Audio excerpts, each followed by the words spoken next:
एक लोटा भगवान शिव के नाम, एक पौधा आने वाली पीढ़ी के नाम। डॉक्टर इलाज करते हैं, वृक्ष बीमारियों से बचाते हैं। आयुर्विज्ञान विश्वविद्यालय भविष्य का वट वृक्ष। ये तमाम बातें कही हरियाणा के मुख्यमंत्री नायब सिंह सैनी ने। मौका था करनाल के कुटेल स्थित निर्माणाधीन पंडित दीनदयाल उपाध्याय आयुर्विज्ञान विश्वविद्यालय परिसर में 77वें राज्य स्तरीय वन महोत्सव का। मौके पर सीएम सैनी ने बतौर मुख्य अतिथि शिरकत की। सीएम सैनी ने वन विभाग की ओर से लगाई गई प्रदर्शनी का अवलोकन किया और विभाग की उपलब्धियों की जानकारी ली। उन्होंने हरियाणा फॉरेस्ट न्यूज और धार्मिक वृक्षारोपण पुस्तिकाओं का विमोचन भी किया।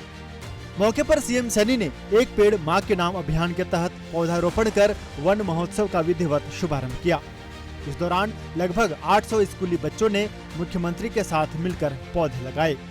मुख्यमंत्री ने उपस्थित लोगों को पौधे लगाने के साथ साथ उनकी नियमित देखभाल करने की शपथ भी दिलाई। वन विभाग की ओर से समारोह के दौरान लगभग 20,000 पौधे रोपित कर पर्यावरण संरक्षण का संदेश भी दिया। आज हम यह वन महोत्सव, इसकी भी एक गहरा साथियों ये संदेश है। चिकित्सा विज्ञान मनुष्य के स्वास्थ्य की साथियों रक्षा करता है। पृथ्वी पूरी साथियों वृक्ष पूरी पृथ्वी के स्वास्थ्य की रक्षा करते हैं। अस्पताल में साथियों ऑक्सीजन जीवन बचाती है, लेकिन जंगल में हमें बिना किसी भेदभाव के 24 घंटे साथियों ऑक्सीजन ये हमारे वृक्ष देते हैं। मुख्यमंत्री ने अपने संबोधन में सावन माह की शुरुआत का जिक्र करते हुए कहा कि जिस तरह श्रद्धालु भगवान शिव को जल अर्पित करते हैं, उसी तरह हर व्यक्ति आने वाले पीढ़ियों के भविष्य के लिए कम से कम एक पौधा अवश्य लगाए।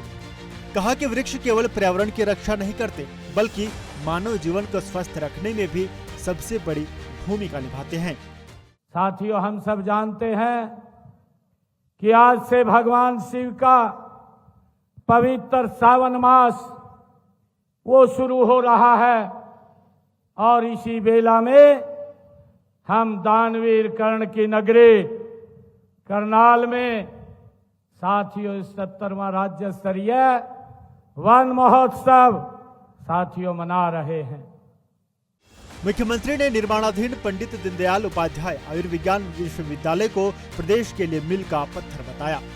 कहा कि ये आने वाले समय में वट वृक्ष की तरह पूरे क्षेत्र को लाभ पहुंचाने वाला संस्थान बनेगा। यहाँ बेहतर स्वास्थ्य सेवाओं के साथ साथ रोजगार के नए अवसर भी विकसित होंगे और हरियाणा ही नहीं अन्य राज्यों के लोगों को भी इसका लाभ मिलेगा। आज का यह वन महोत्सव आयु विज्ञान ये विश्वविद्यालय के परिसर में आयोजित हो रहा है। साथियों, जैसा कहा भी है कि ये विश्वविद्यालय ये भी एक वृक्ष है। साथियों, ये वट का वृक्ष है, ये कोई साधारण विश्वविद्यालय नहीं है। साथियों, जब एक वृक्ष हम लगाते हैं, उसमें आने जाने वाले राहगीर हम स्वयं भी उसकी छाया का आनंद लेते हैं। साथियों, हमें वो हमारे जीवन को सुगम और सरल करता है। और इसी प्रकार ये पंडित दीनदयाल आयुर्वेद संस्थान साथियों इस क्षेत्र के लिए तो ये एक साथियों लाभकारी सिद्ध होगा, परंतु क्षेत्र से अलग भी ये हरियाणा प्रदेश, उत्तर प्रदेश और दिल्ली के साथ साथ अन्य राज्यों के भी लोग यहाँ पर अपने उपचार अपने स्वास्थ्य के लिए यहाँ पर आएंगे। साथियों, ये कुल मिलाकर करनाल में आयोजित 77वें राज्य स्तरीय वन महोत्सव के जरिए मुख्यमंत्री नायब सिंह सैनी ने पर्यावरण संरक्षण के साथ साथ हरियाली बढ़ाने का संदेश दिया। पौधारोपण और स्वास्थ्य सेवा दोनों क्षेत्रों में ये पहल आने वाले समय में हरियाणा के लिए अहम साबित हो सकती है।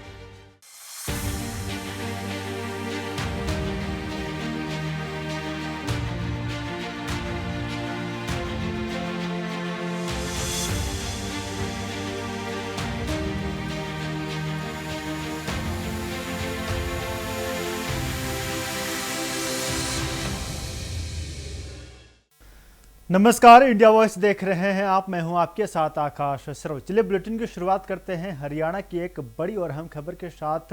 तो शहीद उधम सिंह के शहादत दिवस पर हरियाणा के मुख्यमंत्री नायब सिंह सैनी ने उन्हें श्रद्धांजलि अर्पित की।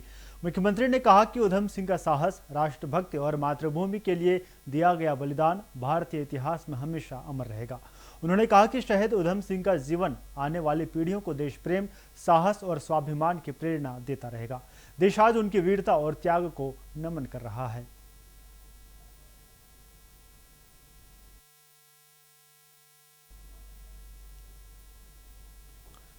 सावन के पवित्र महीने में हरिद्वार पहुंचने वाले शिव भक्तों के लिए भारतीय रेल की बठिंडा हरिद्वार स्पेशल ट्रेन बड़ी राहत बनकर सामने आई है। गंगा स्नान और धार्मिक अनुष्ठानों के लिए पंजाब, हरियाणा और आसपास के क्षेत्रों से बड़ी संख्या में श्रद्धालु हरिद्वार पहुंच रहे हैं। ऐसे में अतिरिक्त ट्रेन सेवा ने यात्रियों की मुश्किलें कम कर दी हैं। श्रद्धालुओं का कहना है कि पहले नियमित ट्रेनों में भारी भीड़ के कारण परेशानी होती थी, लेकिन स्पेशल ट्रेन से यात्रा आसान और सुविधाजनक हो गई है। रेल विभाग की इस पहल को यात्रियों ने सराहनीय कदम बताया है।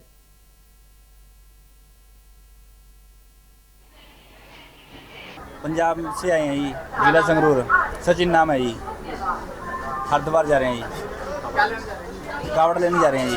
हाँ जी। सरकार ने स्पेशल ट्रेन चलाई है, उसको लेके क्या कहेंगे? बढ़िया है जी, स्पेशल हरिद्वार के लिए चलाई है जी, कावड़ियों के लिए बढ़िया काम किया है जी। मेरा नाम अभिनव शर्मा है जी।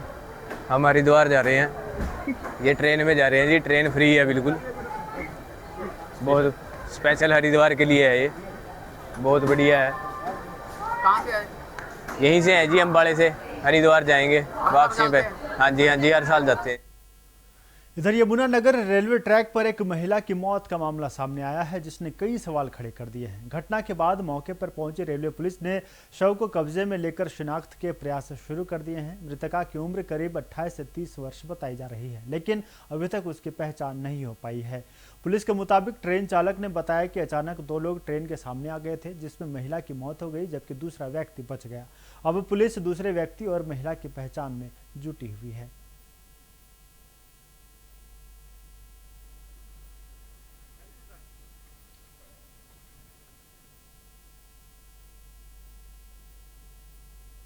यमुनानगर में एक बार फिर से तेंदुए की दस्तक ने लोगों में डर का माहौल है। छछरौली पुल के पास देर रात तेंदुआ दिखाई देने का वीडियो सोशल मीडिया पर तेजी से वायरल हो रहा है। बताया जा रहा है कि राहगीर ने तेंदुए की मौजूदगी को अपने मोबाइल में रिकॉर्ड किया। आबादी वाले इलाके के करीब तेंदुआ दिखने से स्थानीय लोगों की चिंता बढ़ गई है। लोगों ने वन विभाग से सर्च अभियान चलाने और निगरानी बढ़ाने की मांग की है। प्रशासन ने लोगों से सतर्क रहने और तेंदुआ दिखने पर तुरंत सूचना देने की अपील की है।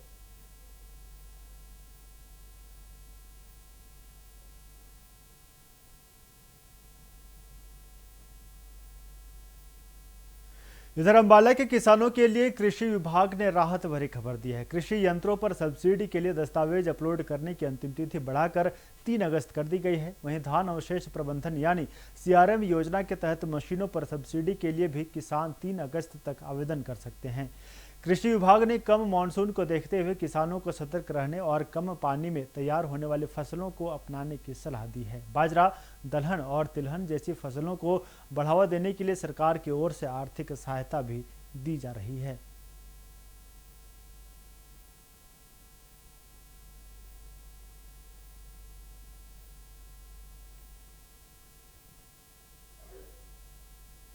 हरियाणा में गेस्ट टीचरों का आंदोलन एक बार फिर से तेज हो गया है। अपनी मांगों को लेकर प्रदेश भर के अनुबंधित अध्यापक कुरुक्षेत्र पहुंचे और लघु सचिवालय के बाहर सरकार के खिलाफ प्रदर्शन किया।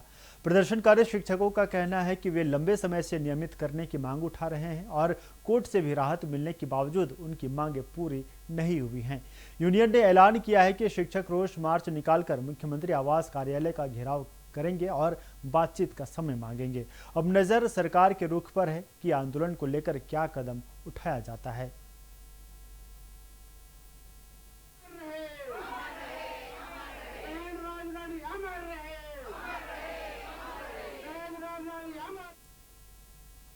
बुलेटिन में वक्त हो चला है कि छोटे से ब्रेक का, जल्द लौटेंगे।